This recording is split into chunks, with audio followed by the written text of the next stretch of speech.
friends, this is Jyoti Verma. Today I am going to start with language across the curriculum unit second. Unit second के हम कुछ points पहले भी पढ़ चुके हैं और आज हम स्टार्ट करेंगे व्याख्यान लेखों का मौखिक एवं शांत पठन यानी oral and silent reading of expository text.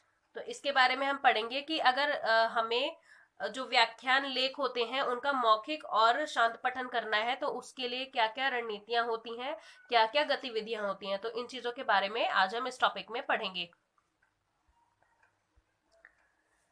सबसे पहले हम देखेंगे इसका परिचय। बेसिकली ये टॉपिक है क्या, इसके अंदर है पठन एक निष्क्रिय प्रक्रिया के रूप में माना जाता है। मतलब ये एक्टिव प्रोसेस नहीं है, ये पैसिव है। पठन एक निष्क्रिय प्रक्रिया के रूप में माना जाता है और वातावरण जिसमें हम पठन करते हैं शांत होता है। पठन के दौरान हम कुछ नहीं कर सकते। मतलब जब पढ़ते हैं तब हमारा जो वातावरण होता है वो शांत होना चाहिए और होता भी है, और उस समय हम किसी और चीज को या किसी और कार्य को नहीं कर सकते उस दौरान। आगे देखेंगे कार्टर एवं लॉन्ग यानी जो ये राइटर्स हैं इनके अनुसार 1991 ने सुझाव दिया था। फर्स्ट है लेख के अनुभवों को अपने स्वयं अनुभव, मतलब अपने अनुभव के और अपने स्वयं काल्पनिक, अपने खुद के अनुभव और जो आप जिन अनुभवों की कल्पना करते हैं काल्पनिक अनुभवों के साथ संबंधित करना, मतलब इनको आपस में रिलेट करना। सेकंड है पाठ के अर्थ की व्याख्या करना, मतलब जो पाठ है उसके अर्थ की व्याख्या करना। बेसिकली अगर आप डायरेक्ट पाठ को पढ़ रहे हैं तो उससे आपको वो चीजें हो सकता है समझ में ना आए, लेकिन जब उसकी व्याख्या करेंगे, एक्सप्लेन करेंगे, जैसा कि मैं आपको आपके चैप्टर को एक्सप्लेन करके बताती हूँ अपने मेथड से, तो उस चीज से आपको ये टॉपिक समझ में आ जाता है, आई होप। तो यही चीजें हैं इसके अंदर। पाठ के अर्थ की व्याख्या करना अनुभव या प्रत्यक्ष साहित्यिक प्रदर्शन नहीं है, ये निरंतर अप्रत्यक्ष है। आगे हम देखेंगे व्याख्यात्मक लेख की संकल्पना यानी कॉन्सेप्ट ऑफ एक्सपोजिटरी टेक्स्ट। तो इसका कॉन्सेप्ट क्या है? व्याख्यान शब्द जो है वो प्रदर्शनी शब्द से संबंधित है। मतलब जैसा कि आप प्रेजेंट कर रहे हैं किसी भी चीज को, प्रदर्शनी शब्द से संबंधित है, जिसका अर्थ है विवरणात्मक, मतलब विवरण करना किसी भी चीज का। जैसे कि प्रदर्शनी क्या होता है? एग्जीबिशन होता है किसी भी चीज की, उसको प्रेजेंट किया जाता है उस एग्जीबिशन को। तो यही चीज है इसके अंदर कि आप अपने आप जो पाठ पढ़ रहे हैं उसकी व्याख्या जो है उसको प्रदर्शित कर रहे हैं किसी के भी सामने। आगे है व्याख्यात्मक लेख यानी जो एक्सपोजिटरी टेक्स्ट होता है। व्याख्यात्मक लेख व्यापक रूप से विद्यालय और महाविद्यालय में विद्यार्थियों को विश्व के बारे में सूचना और ज्ञान प्रदान करने हेतु प्रयोग किया जाता है। अगर कोई विद्यालय है या फिर कोई भी विश्वविद्यालय है, महाविद्यालय है, तो वहां पर क्या किया जाता है? विद्यार्थियों के लिए विश्व के बारे में सूचना, मतलब अगर आपको विश्व के बारे में कोई भी सूचना देनी है या फिर कोई भी ज्ञान बच्चों को प्रदान करना है तो उसके लिए ये व्याख्यान लेख जो है एक्सपोजिटरी टेक्स्ट, इसका प्रयोग किया जाता है। अगर डायरेक्टली आप किसी को कुछ बताएंगे तो वो चीजें हो सकता है उसको समझ में ना आए, लेकिन आप जब व्याख्यान विधि से बताएंगे तो वो चीजें ज्यादा पकड़ में आती हैं। आगे है जब एक व्यक्ति इंटरनेट पर ब्राउजिंग करता है, ब्राउजर का उपयोग करता है, तो वह व्याख्यान सूचना को खोजता है। क्योंकि अगर आपको मान लीजिए आपने इसी टॉपिक के बारे में कुछ सर्च किया, oral and silent reading of expository text, तो आपको इसके बारे में क्या चाहिए होगा? ये थोड़ी है कि वो आपको सिर्फ टाइटल ही लिख के भेज दे वापस। आप उसका और ज्यादा व्याख्यान चाहेंगे कि गूगल जो है वो आपको और ज्यादा उसकी व्याख्या करके बताए कि बेसिकली जो व्याख्यान है वो है क्या, एक्सपोजिटरी टेक्स्ट है क्या। तो यही चीज है। आपको आई होप समझ में आ रहा होगा कि मैं क्या कहना चाह रही हूँ। तो इसमें है जो ब्राउजर है उससे आप क्या एक्सपेक्ट करते हैं कि वो व्याख्यान सूचना दे आपको। विद्यालय बोर्ड पर लिखित निर्देश, मतलब विद्यालय के बोर्ड पर जो लिखित निर्देश होता है वो भी व्याख्यान विधि द्वारा ही लिखा जाता है, वो भी एक एक्सपोजिटरी टेक्स्ट ही होता है। एक स्थान का मार्ग खोजने हेतु गूगल नक्शा, जैसा कि आप गूगल मैप का प्रयोग करते हैं किसी भी स्थान पर जाने के लिए, हाईवे पर लगे बोर्ड पर दिशा एवं दूरी संकेत, ये सभी व्याख्यात्मक लेख के उदाहरण हैं। क्योंकि अगर आप किसी भी रास्ते पर जा रहे हैं, ये आपने देखा भी है कि अगर आप कोई भी हाईवे क्रॉस कर रहे हैं तो उस पर आपको अलग अलग तरीके से आगे कौन सा प्लेस आने वाला है, कौन सी जगह आने वाली है, कितने किलोमीटर पर पड़ेगी, इस चीज का पूरा ही व्याख्यान वहां पर लिखा होता है। गाड़ी को कितनी स्पीड में चलाएं, ये सारी चीजें वहां पर लिखी होती हैं। आगे हम देखेंगे व्याख्यान लेख के गुण यानी एट्रीब्यूट्स ऑफ एक्सपोजिटरी टेक्स्ट। तो इसके अंदर फर्स्ट पॉइंट है हमारा, व्याख्यात्मक लेख जो होता है, एक्सपोजिटरी टेक्स्ट जो होता है, एक विश्वसनीय स्रोत से व्युत्पन्न है। आगे है सेकंड पॉइंट, व्याख्यान लेख का मुख्य उद्देश्य बालक को शिक्षित करना होता है ताकि बालक जो है वो और ज्यादा एजुकेटेड हो। थर्ड पॉइंट है हमारा इसके अंदर, व्याख्यात्मक लेख में ऐतिहासिक, वैज्ञानिक एवं आर्थिक सूचना वाले विषय शामिल हैं। फोर्थ पॉइंट है हमारा इसके अंदर, व्याख्यात्मक लेख स्पष्ट, संक्षिप्त और संगठित होते हैं। फिफ्थ पॉइंट है हमारा इसके अंदर, व्याख्यात्मक लेखों में चित्र, उदाहरण, कैप्शन, चार्ट्स, आरेख जो होते हैं, तालिकाएं, ग्राफ, टाइमलाइंस जैसी विशेषताओं का समर्थन सम्मिलित है। मतलब ये सारी चीजें व्याख्या जो होता है उसको और ज्यादा क्या बनाती है, और ज्यादा अट्रैक्टिव बनाती है कि आप जो व्याख्यान को पढ़ रहे हैं, व्याख्यात्मक लेखों को पढ़ रहे हैं, उससे आप जो चित्रों को देखते हैं, उदाहरणों को देखते हैं, तो और ज्यादा आपको वो चीजें अच्छी तरीके से समझ में आती हैं। नेक्स्ट हम देखेंगे इसके अंदर, व्याख्यात्मक लेख संरचनाओं हेतु पठन की रणनीतियां यानी reading strategies for expository text structure, यानी जो एक्सपोजिटरी टेक्स्ट स्ट्रक्चर है उसके लिए जो रीडिंग स्ट्रेटजीज हैं वो क्या क्या है। तो इसके अंदर हम फर्स्ट स्ट्रेटजी को पढ़ेंगे जो है पृष्ठभूमि ज्ञान सक्रिय करना, यानी एक्टिवेटिंग बैकग्राउंड नॉलेज, जो उसकी बैकग्राउंड नॉलेज है उसको एक्टिवेट करना। तो इसमें है प्रासंगिक पृष्ठभूमि ज्ञान को सक्रिय करके पाठक क्या जानते हैं और क्या पठन करते हैं के बीच का जो संपर्क होता है उसको बनाने में सहायता करते हैं। पृथ्वी के बारे में जानना और सौर मंडल के अन्य ग्रहों के बारे में जानने की नींव का विकास करता है। भारत की राजनीतिक संरचना, जो भारत की जो राजनीतिक संरचना है जानने हेतु विद्यार्थी भारत की चुनाव प्रक्रिया को सरलता से समझ सकते हैं।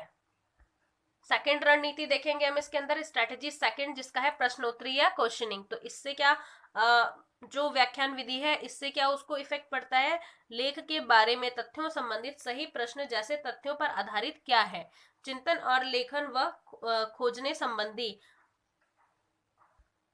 प्रश्न का उदाहरण है, इन तथ्यों के आधार पर लेखक मुझसे क्या खोजने की अपेक्षा रखता है, लेख से बाहर के प्रश्नों का उदाहरण है, इसमें ऐसा क्या नहीं कहा गया जिसके लिए मुझे कुछ पृष्ठभूमि शोध करने की आवश्यकता है।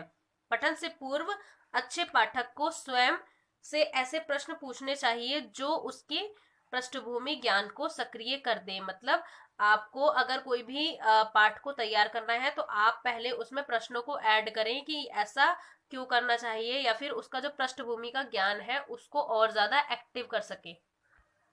थर्ड रणनीति हमारी, थर्ड स्ट्रेटजी, जिसके अंदर है लेख संरचना का विश्लेषण यानी एनालाइजिंग टेक्स्ट स्ट्रक्चर। इसके अंदर क्या है, लेख संरचना विश्लेषण, जागरूकता या लेखक द्वारा सूचना के संगठन के संदर्भ में लेख का विश्लेषण करने की क्षमता शामिल है। एक पाठक को लेख संरचना का विश्लेषण करते समय मुख्य शब्दों, उपशीर्षकों और अन्य लेख विशेषताओं का ध्यान रखना चाहिए जो लेखक द्वारा संरचना का प्रदर्शन करते समय प्रयोग की गई है। मतलब जो भी विशेषता, जो भी उसके मुख्य शब्द हैं या उपशीर्षक हैं उसका लेखक को ध्यान रखना चाहिए जो लेखक द्वारा संरचना या प्रदर्शन करते समय प्रयोग की गई है। मतलब अगर कोई लेखक लेख लिख रहा है तो उसको उस चीज के बारे में पहले पता होना चाहिए। आगे है, लेख की संरचना को मस्तिष्क द्वारा जल्द से जल्द समझना लेख की संरचना की जागरूकता का एक हिस्सा है। नेक्स्ट देखेंगे हम रणनीति फोर्थ, जिसके अंदर है सारांश करना यानी समराइजिंग। तो इसके अंदर क्या है, ब्लॉक एवं प्रेसले 2003 के अनुसार सारांश एक अप्रासंगिक विवरण को नष्ट करने, समान विचार गठबंधन, मुख्य विचारों को एकीकृत करना और मुख्य विषयों को संक्षिप्त विवरण से जोड़ना है जो पाठक के पठन उद्देश्य को अधिकृत करते हैं।